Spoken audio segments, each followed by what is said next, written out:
Hi und herzlich willkommen. Ich bin der Marian von AutoImpression und in diesem Video werde ich euch das Packraft 300 von Axesea vorstellen, von unseren Erfahrungen damit berichten und euch nützliches Zubehör zeigen. Dabei werde ich ganz besonders auf den Black Canyon und den Pro 3-Pack von Sealine eingehen.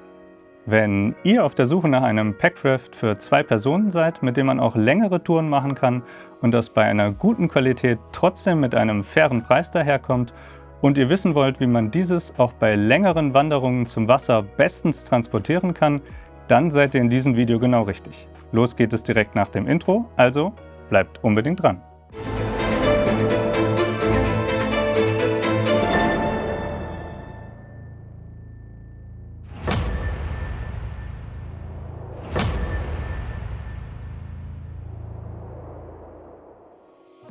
Hinter mir liegt das Packraft 300 von Axesea und anhand dessen werde ich euch das Boot nun erstmal im Detail vorstellen.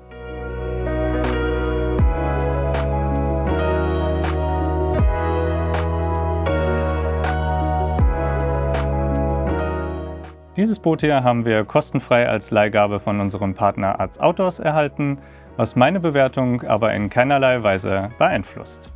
Christine und ich durften es auf einer 5-tägigen Packraft-Tour in der Wildnis von Schweden testen, mit allem, was dazugehört, und so kann ich euch auch einen fundierten Erfahrungsbericht geben. Danach werde ich noch darauf eingehen, welches Zubehör wir euch empfehlen können, und dabei wird ein besonderer Fokus auf den beiden Rucksäcken von Sealine liegen. Dieses Video hat übrigens Kapitelmarkierungen, sodass ihr zu den Themen, die euch interessieren, springen könnt.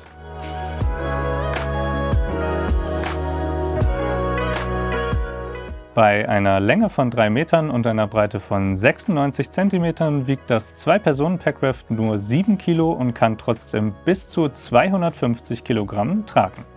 Das Packmaß ist mit 35 x 35 x 60 zwar kleiner, als wir es zum Beispiel von unseren Gumotex-Booten gewohnt sind, aber es nimmt so in einem Rucksack trotzdem noch viel Platz ein. Klar, es ist ein 2-Personen-Packraft, somit hat man wahrscheinlich auch 2 Rucksäcke dabei, aber trotzdem, wenn man das Boot, Paddle-Equipment und Equipment für eine mehrtägige Tour mitnehmen möchte, dann müssen das schon 2 sehr große Rucksäcke sein. Welche ich euch da empfehlen kann, das seht ihr beim Zubehör.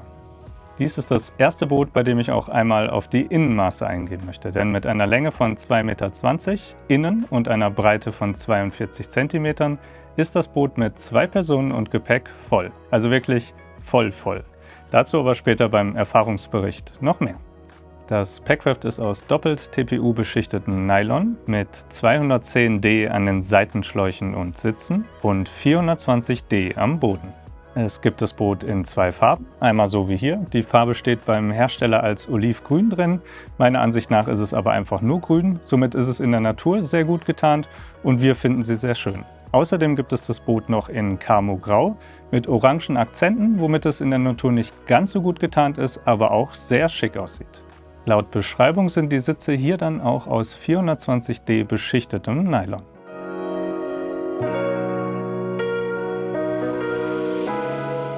Der Aufbau geht sehr leicht vonstatten. Nach unserer Erfahrung montiert man am besten als erstes die Sitze am Klettverschluss und an den Halteschlaufen für die Lehne und bläst diese mit der mitgelieferten Pumpe oder dem Mund auf. Man kann übrigens auch nur einen Sitz montieren und das Boot alleine fahren. Solltet ihr den mitgelieferten Pumpsack, welcher zeitgleich auch der Packsack ist, zum Aufpumpen benutzen, dann würde ich erst den Boden und dann die Seiten aufpumpen.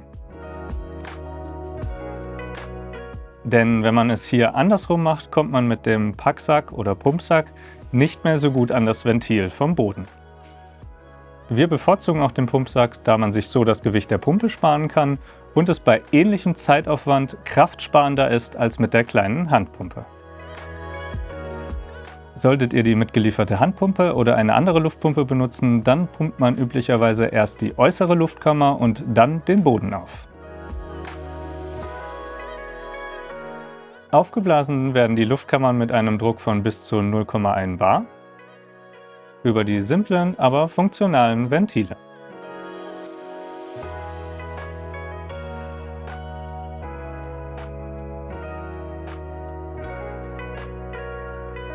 Gegebenenfalls steckt man noch die Finne an.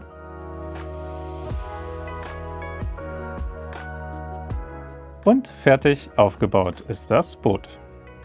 Das Boot hat vorne 2 Griffe und 2 Schlaufen zur Gepäckbefestigung.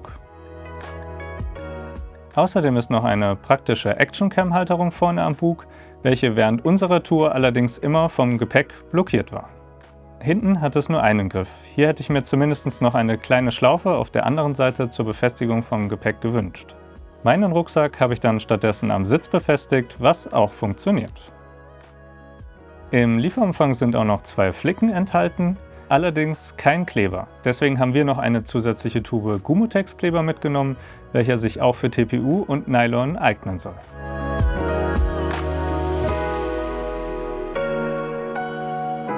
Wie gesagt, dieses Packraft hier durfte sich schon in vielen verschiedenen Situationen beweisen und dabei hat es stets gut performt.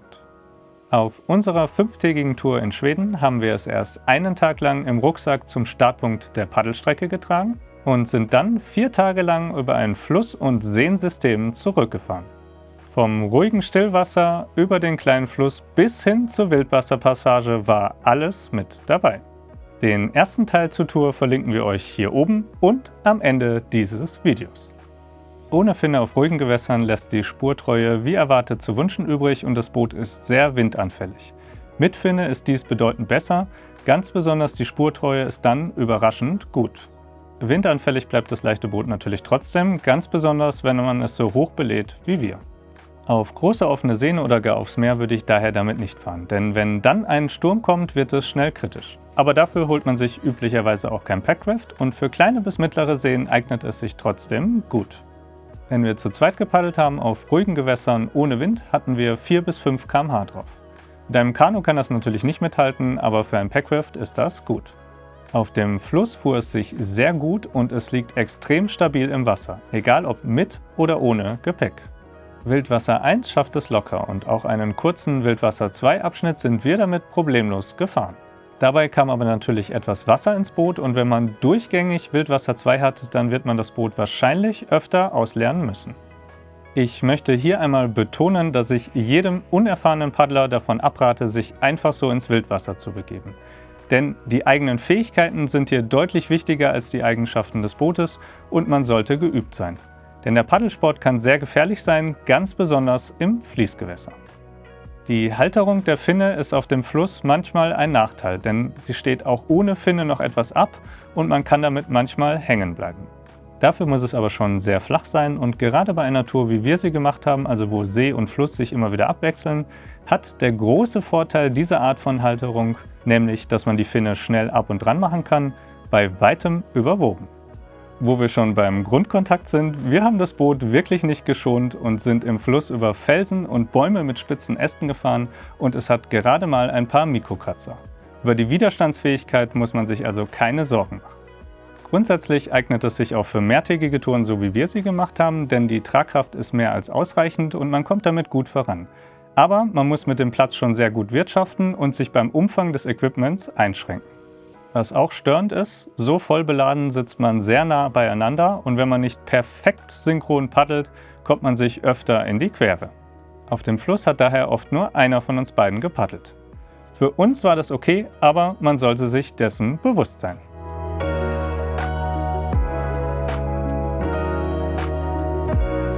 Das folgende Zubehör ist natürlich keine vollständige Liste des Zubehörs, das ihr benötigt, aber es handelt sich hierbei um Equipment, das wir getestet haben und für sinnvoll erachten. Links zum Boot und dem gleich vorgestellten Zubehör findet ihr selbstverständlich wie immer unten in der Videobeschreibung. Und wenn ihr darüber bestellt, dann könnt ihr mit unseren Rabattcodes sogar nochmal zusätzlich Geld sparen. Die Codes findet ihr mit den Links unten in der Videobeschreibung. Wichtig ist, damit die Codes funktionieren, müsst ihr vorher auf einen unserer Links klicken. Die Links führen zu unserem Equipment-Partner Arts Outdoors, welchen wir euch uneingeschränkt empfehlen können und in diesem Fall nochmal ganz besonders, denn Ecstasy ist eine Eigenmarke von Arts. Ich wünsche euch ganz viel Spaß beim Shoppen.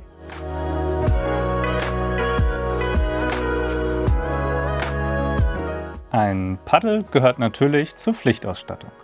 Wenn ihr euch ein Packraft holt, weil ihr, so wie wir, längere Touren machen wollt, bei denen ihr Boot und Equipment auch mal tragen müsst, dann solltet ihr überall Gewicht sparen, auch beim Paddel. Und hier eignen sich Paddel aus Carbon oder Fiberglas ganz besonders.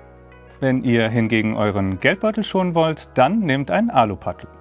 2,30 Meter bis 2,40 Meter sollte es lang sein und ich empfehle ein vierteiliges, sodass es sich besser verstauen lässt.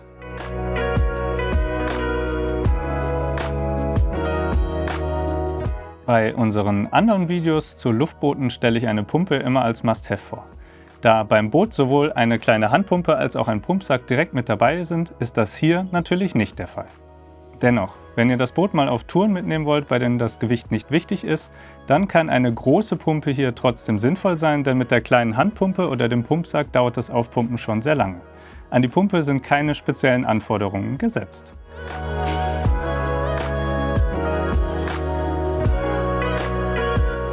Packtaschen bzw. Rucksäcke gibt es in einer sehr großen Preisspanne und mit erheblichen Unterschieden in Ausstattung und Volumen. Beginnen wir mit unseren absoluten Favoriten für Packraft-Touren, wie wir sie gemacht haben, und das sind diese Trockenrucksäcke von Sea-Line.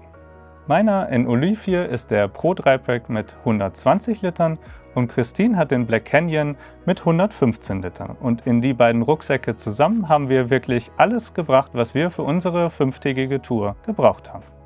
Das Boot, sämtliches Zubehör, Paddel, Schwimmwesten, Neoprenkleidung, Essen und das Equipment, um 5 Tage in der Wildnis zu leben. Theoretisch wäre dann immer noch Platz, denn wir hatten auch noch unser Kamera-Equipment mit dabei, was einen 20-Liter-Sack vollständig ausgefüllt hat. Und die Rucksäcke haben auch noch Möglichkeiten, Equipment außen an ihnen zu befestigen. Wir finden sie deswegen so gut, weil sie das Beste vom Rucksack mit den Vorteilen eines Trockensackes kombinieren. Natürlich kommt bei einem Rollverschluss immer irgendwann Feuchtigkeit rein. Aber das System dieser Drypacks hält deutlich besser dicht, als ich es von anderen Rollverschlüssen kenne, und man muss die Rucksäcke schon wirklich unter Wasser tauchen, dass auch nur etwas Feuchtigkeit durchkommt.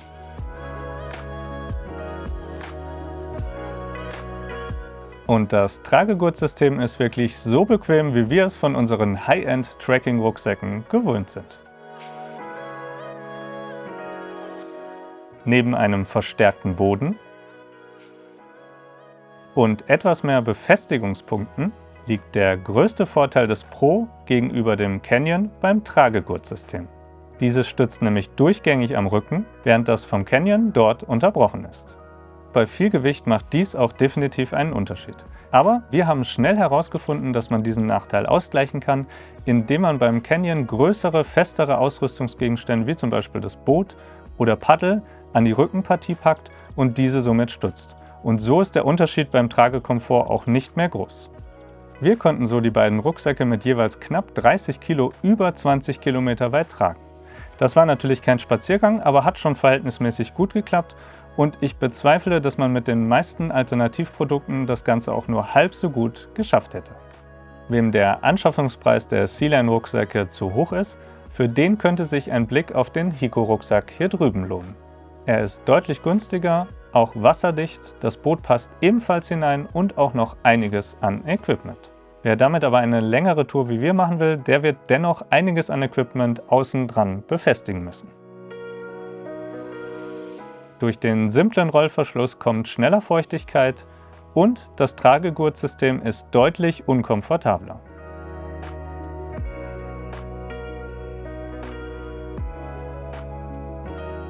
Eine gute Alternative zum Hiko ist auch noch die 85 Liter Rucksack-Variante von Earthpack. Die Tragegurte sind etwas komfortabler, dafür ist er kleiner, obwohl der Hersteller ihn mit mehr Volumen angegeben hat. Für alle, die möglichst preisgünstig davon kommen wollen, die sollten sich die Trockensäcke von Ecstasy hier anschauen bzw. das Trockenrucksack-Pardon davon. Mit maximal 60 Litern passt hier zwar quasi nur das Boot rein, aber wenn man zu zweit unterwegs ist, kann jeder einen tragen und so reichen sie zumindest für eine kürzere Tour. Genauso kann man natürlich auch einen großen bereits vorhandenen Rucksack nehmen. Einem sollte dann allerdings bewusst sein, dass bei anhaltendem Regen oder gar einer Kenterung das Equipment nicht vor Feuchtigkeit geschützt ist. Dann könnte man auch Trockensäcke wie zum Beispiel die von Ecstasy hier mit dem Equipment befüllen und diese dann wiederum in den Rucksack packen. Dadurch erhöht sich aber natürlich das zu tragende Gewicht. Egal welche Variante, etwas Wasser kann wie gesagt durch die Rollverschlüsse immer reinkommen und deswegen packen wir alles, was gar nicht nass werden darf, immer nochmal zusätzlich in diese leichten Trockensäcke vom Wandern.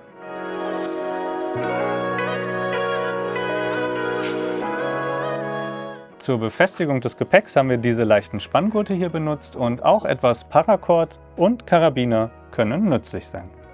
Für ein kurzes Seil als Festmacher haben wir ebenfalls Paracord verwendet und mit einer Schlaufe am Ende kann man es auch zum Treideln benutzen. Durch das Paracord spart man auch hier Platz und Gewicht gegenüber einem richtigen Seil. Um das Boot besser verstauen zu können, haben wir uns noch aus Gummiband 2 Schlaufen gemacht, die es im eingerollten Zustand zusammenhalten.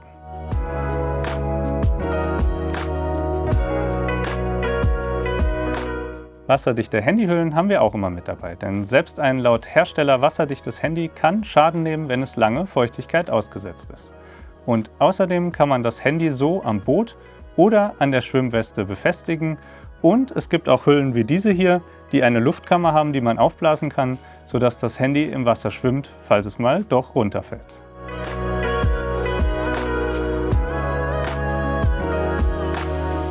Da es nicht explizit zur Ausrüstung dieses Packrafts hier gehört, möchte ich nicht im Detail darauf eingehen, aber es sei an dieser Stelle trotzdem einmal gesagt, sämtliches Sicherheitsequipment darf natürlich auch nicht fehlen. Eine Schwimmweste sollte man immer dabei haben und am besten auch immer tragen. Ein Wurfsack ist besonders bei Flussfahrten sinnvoll, genauso auch ein Helm. Die Kleidung sollte an die Wassertemperaturen angepasst sein. Bitte informiert euch im Vorfeld jeder Tour, welches Sicherheitsequipment notwendig ist und geht keine Risiken ein.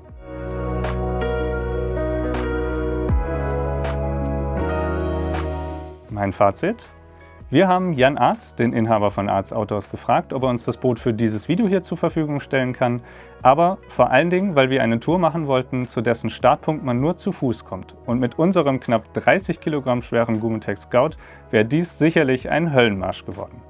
Für solch eine Art von Tour eignet sich das Packraft bestens. Klar bringt ein Boot, das so einen extremen Vorteil hat, wie in diesem Fall das Gewicht, auch ein paar Nachteile mit sich. Aber die kann man hierfür gerne in Kauf nehmen. Natürlich gibt es auch noch kleinere oder leichtere Boote, aber diese können entweder nicht 2 Personen und so viel Gepäck tragen oder sind deutlich teurer. Damit will ich sagen, im Preis-Leistungs-Verhältnis ist es wirklich top, so wie eigentlich alle Produkte von Xsea, und hiermit eignet es sich meiner Ansicht nach auch für alle, die einen preiswerten und trotzdem robusten und zuverlässigen Einstieg in die Welt der Luftboote suchen.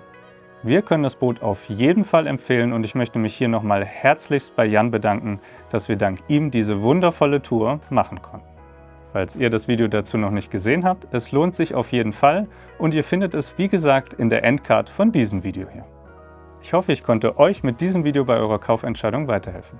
Falls ihr noch offene Fragen, Ergänzungen oder Anregungen habt, schreibt es doch gerne unten in die Kommentare.